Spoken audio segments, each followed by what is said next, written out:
Hey, what's up, teachers? My name is Pedro Gonzalez. People ask me all the time, what is your key to success? How are you such a good teacher? Why do kids always want to be in your classroom? And honestly, I don't know what the secret is. This video is here to talk about 10 things I've done throughout my tenure of teaching that have helped me become a successful, good teacher.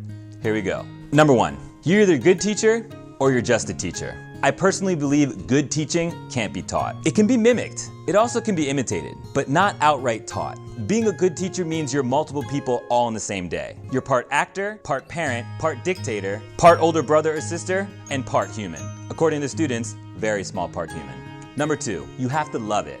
I know a lot of people say that you have to be passionate about your career, and there's no exception when you're a teacher.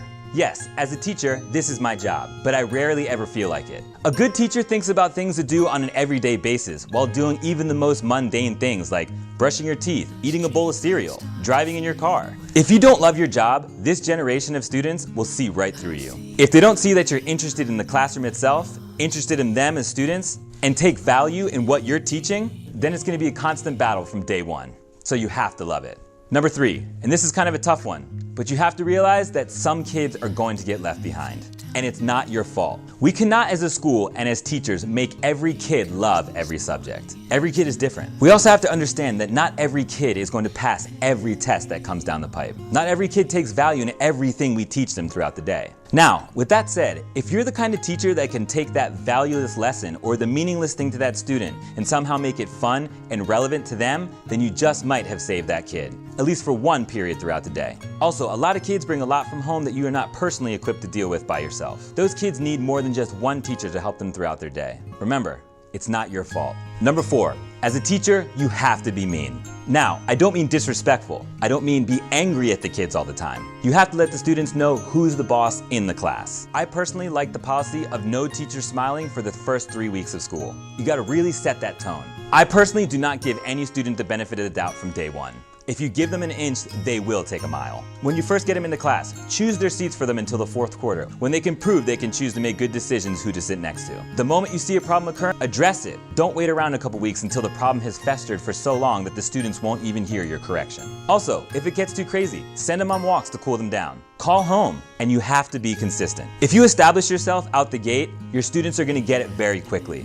So much to the point that even the students will start correcting their own peers' behavior. With the rules policy, I personally believe that less is more. Here are mine. Come to class on time and prepared. Make sure you have all your materials. Electronic devices such as phones and tablets must go in a specified phone box until we're going to be using them. Always be respectful to me and all your fellow students. I never disrespect my students, so I should never feel they're disrespecting me. No foul language. Never get up out of your seat unless I tell you to for any reason whatsoever, except if you're gonna puke. Then you gotta go. Number 5, you have to make your students believe that your class is the most important thing they're experiencing at this moment in their lives. You have to make them believe that if they just miss one class, they're going to be missing out on some critical opportunity, something very, very important, or the time of their lives. That one critical thing could be a fun game that you decided to create, or using their electronic devices in class with the assignment, not against the assignment. Making my class important is kind of easy for me. I teach a high school subject in middle school, so when they leave me after a 2-year program, they're already at an advantage by having 2 high school credits. I tell them from day one, it is beneficial to complete the program with me when they're with like-minded students who want to take advantage of this opportunity early, rather than going to high school and being in a classroom full of kids who are forced to be in that situation. I also give them a brief summary of the different activities that we're going to be getting throughout the year to get them really excited to make sure they want to stay in the class. If you're going to do something like that, you really have to follow up on that. If you make it sound fun, they're going to ask about it all the time. 6, a good teacher has to say sorry. The kids, and some power-hungry teachers, don't seem to think so, but we teachers are in fact regular people, and we do make mistakes. Whether it's something small as getting a name wrong, which they hate, and or pointing on a student you thought might have did something wrong, but then realizing it was the person next to him. You have to apologize, and you have to move on. Along the same lines, you have to know when to pick your own battles. If you think it's worth it to be right just for the sake of being right, this might not be the right career path for you, especially in middle school. They will challenge you. There's no point. My personal advice, stay humble. Apologize, move on, it'll all go away. Number 7, you have to be relevant. I'm not talking about dressing like a student or being hip to the latest trends. I'm talking about being relevant with technology. Some small pop culture issues, try to figure out what they're listening to and maybe what they're reading, and to some extent the lingo. If you don't know what the students are saying and are referencing and or talking about, ask them, assuming it's appropriate. Their faces are gonna light up when they actually get to teach you something. And as far as lingo goes, don't try to use it. 99% of the time, you're gonna get it wrong and you're gonna look like a fool. In terms of technology, kids have smartphones and tablets and there's no getting around them bringing them to school or trying to use them in their class. So instead of eliminating the problem, make it part of the solution. At the end of 90% of my classes, I take the last 10 minutes for my students to do homework in class. And during that homework time, I allow my students who have brought headphones in to get their electronic device to listen to music. There's a plethora of ways to use technology in the classroom to make the lessons more relevant to them. Here's just some examples that I use. Cell phone scavenger hunts. Set up stations around the school. Walk with the students. Have them take pictures of the problem they're trying to solve, and then have them get in groups and try to solve it. Video acting assignments. Instead of having the students practice their plays and act them out in front of the class, have them film the projects. They can edit them together, and then they can present them to the class like a movie. Augmented reality assignments. This is kind of like Pokemon Go, but in the school. Think of the students using their device to look at a picture, and then another picture comes up and it's moving in front of them. Last but not least, Kahoot. The students use their devices as their gamepad, and your centralized computer is the actual game machine. Questions pop up and the students can use their gamepad to answer. Yeah, you heard me right. My students do their homework in class, which brings me to number 8. I don't actually give homework. Legit, I don't. Between the other 4 subjects they have at school, students get about 1 to 3 hours of homework per night. And between those, the homework assignments, extracurricular activities, family time, and whatever else they have going on, I would rather them use the time that they would be doing extra homework for me to take care of something else in their personal life. Also, this puts the responsibility on the student because I've given the students the time at the end of the class to do their homework. If they don't do it, it's on them. Also, not many of my students' parents are experts in the subject that I teach. I don't want my students to rely on Google to help them do their homework. I'm sure in your county or state, you're required to give some kind of homework or at least put in a homework grade in your grade book. Here's a secret. In your state or county, they don't know what's going home in terms of homework. Anything could be homework. So why not make an assignment in class? Try it out. Take some time at the end of the class to have them do their homework with you. You will be there to help them personally so they don't get it wrong. It saves them time at home, it saves them errors and or possibly cheating using something else. Number 9, a good teacher listens to their students. I'm not saying listening to them when they're answering a question you've given them, even though you should, but what they're talking about when they're in groups or walking through the hallway in between classes. If you listen to the chatter as you're walking through the hallways, this will be a good indication if something big happened at school that day. And maybe you can prevent that big something from coming into your classroom by addressing it before it happens. All this information is vital to know what your students are into, what they like, and what they don't like.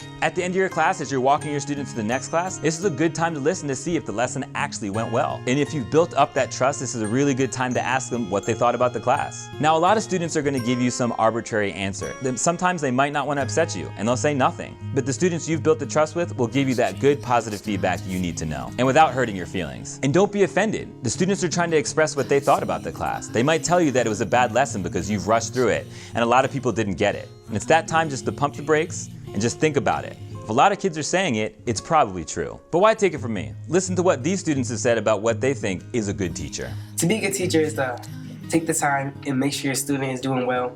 Go ahead. A good teacher knows their stuff and they're very well educated. Goes out of their comfort zone to accommodate to all of their students. They make learning fun. They care about their students' success. Wanting your students to succeed. They want them to succeed, so they help them. Good teachers, they listen to their students. They have connections with their students. When you connect with your students and actually talk to them, you build a relationship with them. Having that one teacher I can rely on to talk to on a daily basis. Push your students to like levels they didn't know they had. Like a good coach for sports, I guess, yeah. They're not moody. They understand the students. So you can see them out in public without like hiding your face or like ducking because like you don't want them to tell your parents. They actually want to teach kids something and want them to take away, like, go away from school with more knowledge. Yeah, that's actually very true. And finally, number 10. At the end of the day, a good teacher leaves it all at school. When you walk out of school, leave the drama, leave the gossip, leave whatever he or she said to you that might have offended you. And most important, if possible, leave the papers to be graded at school. Put them down. I know as teachers we have a lot to do throughout the day, and there's a lot of assignments that have to be put in. Sometimes you need 2 to 3 grades per week. And I'm here to tell you I don't have the answer for your specific situation, but I have some tips that could help. If at all possible, and if you've gained that trust in the class, try to have your students help you grade. After a test, have them switch papers with people sitting next to them around them. Make them sign who graded it. And when you're done, you can do a quick spot check. You're gonna know if there's something out of place. But again, the trust has to be there. If at all possible, grab an intern to help you out. There's a school full of teachers. I guarantee someone's gonna wanna help you if you're buried under a pile of work. When you're done with the day, be done with it. Tomorrow is a new school day. A lot of those issues that were there at the end of the day, the next day, more than likely won't even be there. 9 times out of 10, kids just reset, and the drama of the day will be old news tomorrow. When you walk out of school, no longer be Mr. and Mrs. So-and-so. Be you. Go do your hobby. Go hang out with friends. Go have a drink. Go have 3. But whatever it is, do you. Well, that's it. I know some of you are probably thinking, what kind of teaching job does this guy have? Well, let me tell you. I've been a middle school Spanish teacher for 11 years now. And those last 10 things are the most important things I've been able to take away from the job in those 11 years. You might be thinking to yourself, well, he's younger than a lot of teachers that are out there. He wears kind of cool clothes. He has tattoos. He has a real trendy haircut. He's really good looking. That has to be a large part as to why he's a good teacher. The kids just must really like him. Let me stop you there. The fact that I don't look or dress like a standard teacher only gets my foot in the door when it comes to rapport with the students. If you truly don't have what it takes to be a good teacher, all this is only gonna last for about 5 minutes on day 1. I wanted to do this video project because a lot of people ask me how I'm such a good teacher or why I love doing what I do. I know the looks thing is kind of a big deal, and one teacher explained it to me this way. There is no ideal image of a good teacher. The way a teacher dresses, or even in fact their age, does not equate to success in the classroom. The students respond well to you because of other elements. Things like respect, giving and taking, classroom management styles, quality of lessons, and just who you are as an individual. You want proof? Take a look at these teachers. Good teacher. Good teacher.